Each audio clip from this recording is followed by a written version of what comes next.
नमस्कार, मैं हूं माही सिंह और आप देख रहे हैं नेक्स्ट नाइन न्यूज। यूपी की सियासत कहीं ना कहीं अब बढ़ती हुई नजर आ रही है, लेकिन उसमें एक ऐसा चेहरा है जो अभी भी रुका हुआ है। जी हाँ, अपर्णा यादव अभी भी भारतीय जनता पार्टी में एक आम कार्यकर्ता के तौर पर काम करती हुई नजर आ रही है। भारतीय जनता पार्टी ने उनको कोई जिम्मेदारी नहीं दी। ऐसे में अखिलेश यादव के अगर परिवार की बात करें तो उनका हर एक सदस्य, उनके परिवार का हर एक सदस्य किसी न किसी पद पर बैठा हुआ है। ऐसे में अपर्णा यादव का भारतीय जनता पार्टी में जाना, परिवार के खिलाफ होकर जाना और भारतीय जनता पार्टी ने जिस तरीके से उनको दरकिनार किया है, माना यही जा रहा है कि अब अपर्णा यादव क्या सपा पार्टी का रुख करेंगे। जी हाँ, अब इस पर सवाल खड़े होने लगे हैं। अब अपर्णा यादव कहीं ना कहीं अपने परिवार की तरफ रुख करती हुई नजर आ रही है और जाहिर तौर पर भी अगर देखा जाए तो उनका जो राजनीतिक कैरियर है अपर्णा यादव का, अगर वो सपा पार्टी का रुख नहीं करती है तो जाहिर तौर पर वो खतरे में पड़ता हुआ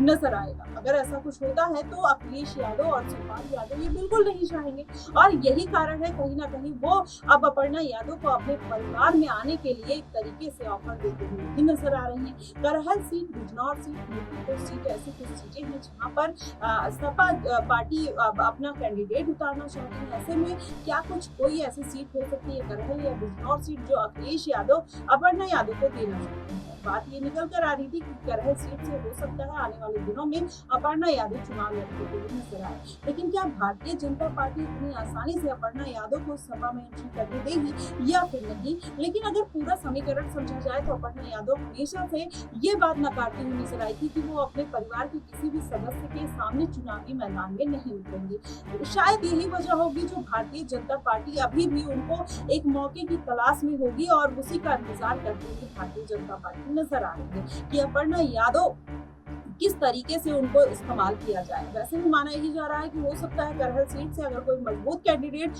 अखिलेश यादव की तरफ से उतरता है तो बीजेपी भी अपर्णा यादव को वहां से उतारती हुई नजर आएगी। इसके पहले भी अपर्णा यादव रायबरेली से चुनाव लड़ने के लिए बिल्कुल तैयार थी। उन्होंने साफ तौर पर अपनी इच्छा जाहिर की थी कि अगर अपर्णा यादव चुनाव लड़ेंगी, लेकिन अगर सामने प्रियंका गांधी चुनावी मैदान में, तो इस तरीके से उन्होंने बात तो कही थी, लेकिन कहीं ना कहीं उनकी बात में ये झलक रहा था कि अपर्णा यादव चाहती है कोई जिम्मेदारी होगा, अपने परिवार के खिलाफ तो नहीं उतरना चाहती। मैनपुरी से भी अटकलें लगाई जा रही थी कि अपर्णा यादव को चुनावी मैदान में उतारा जा सकता है, लेकिन ऐसा कुछ हुआ नहीं। वहां पर जयवीर सिंह ठाकुर को मैदान में उतार दिया गया और अपर्णा यादव की अटकलें खत्म हो गई। लेकिन अब ऐसे में फिर से माना जा रहा है कि अपर्णा यादव सपा में वापसी करेंगे। उनके परिवार का हर एक सदस्य यही चाहता है कि अपर्णा यादव अब अपने परिवार में वापस आ जाए। अगर ऐसा कुछ होता है तो जाहिर तौर पर यादव परिवार में खुशी की लहर होगी।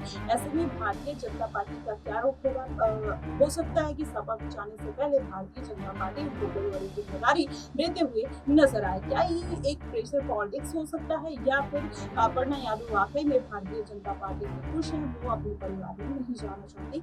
आपका क्या इस पे कहना है? आप हमें कमेंट बॉक्स में जरूर बताइएगा। फिलहाल के लिए बस इतना ही। देश और दुनिया की तमाम खबरों के लिए हमारे साथ बने रहिएगा।